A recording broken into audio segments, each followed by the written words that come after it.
With 6 different models on offer, it now seems that there is a Mini for every driving mood that takes you. And this, the open-top, 2-seat Roadster model, has got to be the biggest departure yet from the classic Mini Cooper of the 1960s. Rather than a racy car for every man, including East End bank robbers, I've got a job lined up. the Roadster really isn't a very practical proposition. It's only got 2 seats, and it hasn't got as much luggage space as a Super Mini. Prices are pretty expensive too. They start at £18,000 and rise to an eye-watering £25,000, and that's before you've added any optional extras.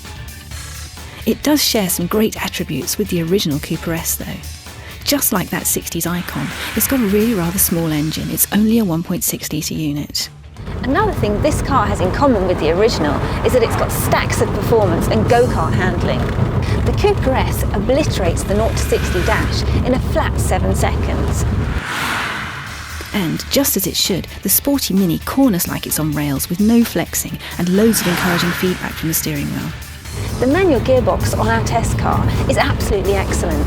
It gives short, crisp changes, just like you'd expect from a traditional sports car, and there's a 6th gear for comfortable motorway cruising. One area that's been vastly improved over the original is safety.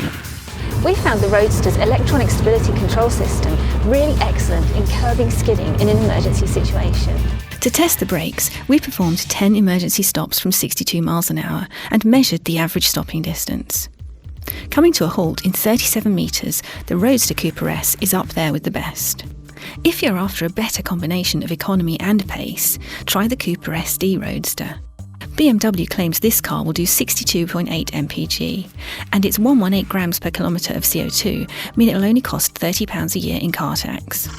Some people might say the Roadster looks like some car-hitting giant has squashed an ordinary Mini, and there's no doubt that its looks certainly do divide opinion. But I love the squat road-hugging bodywork, especially with the roof down. From the driver's seat, all the controls are really easy to reach. There's one simple rev counter here, and I love the great big dinner plate style speedo in the centre. One thing that is a pain, just like on other Minis, is that a lot of the switches are down here though, and they're not easy to reach, and they don't light up in the dark. And also on this particular test car, there's a central armrest that really does get in the way. You can't push it far enough back, and it's in the way when you try and change the handbrake if you leave it down. Apart from that, the leather seats in this model feel really luxurious, and they wrap around you nicely, giving a really good sports car feel. When you fold the roof down, the front section of it creates a panel that sits flush with the rest of the car's bodywork.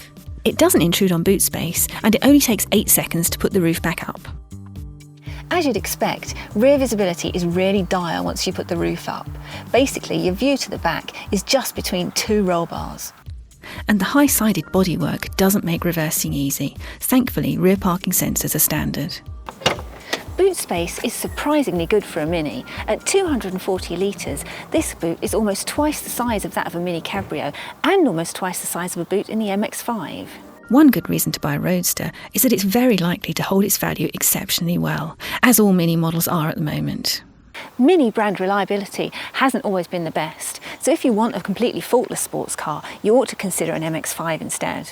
So, is the latest addition to Mini's lineup really worth considering, or would you be better off with an Audi TT or Mazda MX-5?